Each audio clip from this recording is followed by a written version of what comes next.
Bihar board class 12 arts geography chapter 3 Manav Vikas question and answer करेंगे। उससे पहले कुछ टॉपिक छूट गया है, उसे कवर करके क्वेश्चन एंड आंसर कर लेंगे। डे 2 है, मानव विकास पढ़ रहे हैं। चलिए टॉपिक शुरू करते हैं। महत्वपूर्ण तथ्य। सुमा कर्ण की पुस्तक स्मॉल इज ब्यूटीफुल 1974 में प्रकाशित हुआ था। सुमा कर्ण की पुस्तक कब प्रकाशित हुआ था? स्मॉल इज ब्यूटीफुल 1974 में प्रकाशित हुआ था। वुंडेल्ड कमीशन की रिपोर्ट आवर कॉमन फ्यूचर 1987 में जारी हुआ था। कब जारी हुआ था? 1987 में जारी हुआ था। एजुडा 21 report of the Rio conference 1993 जारी हुआ था। कब जारी हुआ था? 1993 में जारी हुआ था। आगे देखते हैं। जनसंख्या, पर्यावरण और विकास। विकास ने मानव जीवन की गुणवत्ता में अनेक महत्वपूर्ण सुधार किए हैं। वहीं दूसरी ओर सामाजिक भेदभाव, प्रादेशिक असमानता, पर्यावरणीय नवीनीकरण को बढ़ाया है। माल्थस ने मानव जनसंख्या की तुलना में संसाधनों की उपलब्धताओं महत्वपूर्ण माना है। नव माल्थसवादियों ने संसाधन के सामाजिक वितरण को महत्वपूर्ण माना है। इनका मानना है कि खुश व शांत सामाजिक जीवन के लिए जनसंख्या व संसाधनों के बीच उचित संतुलन आवश्यक है। इनका मानना है कि खुश व शांत सामाजिक जीवन के लिए जनसंख्या व संसाधनों के बीच उचित संतुलन आवश्यक है। 1993 की मानव विकास रिपोर्ट में लोगों के बढ़ते सशक्तिकरण पर बल दिया है। शांति व मानव विकास लाने में नागरिक व समाज की सकारात्मक भूमिका को भी स्वीकार, रक्षा व हथियारों के खर्च में कटौती करके उस राशि का प्रयोग वस्तुओं व सेवाओं के उत्पादन को बढ़ाने में करना चाहिए ताकि विश्व में शांति व कल्याण हो। चलिए क्वेश्चन आंसर शुरुआत करते हैं। लघु उत्तरीय प्रश्न। वृद्धि और विकास में अंतर लिखें। मात्रात्मक परिवर्तन को वृद्धि कहा जाता है। वृद्धि धनात्मक या ऋणात्मक दोनों हो सकती है, जबकि गुणात्मक परिवर्तन को विकास कहा जाता है। विकास सदैव धनात्मक होता है। प्रश्न क्या था? वृद्धि और मानव विकास में अंतर लिखें। इसमें उत्तर मात्रात्मक परिवर्तन को वृद्धि कहा जाता है।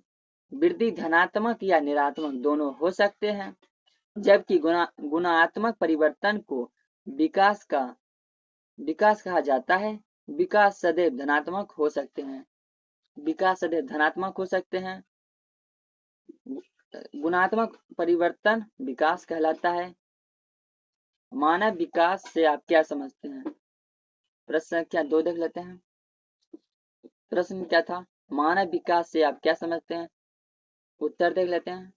स्वच्छ भौतिक पर्यावरण से लेकर आर्थिक, सामाजिक और राजनीतिक स्वतंत्रता तक सभी प्रकार के मानव विकल्पों को सम्मिलित करते हुए लोगों के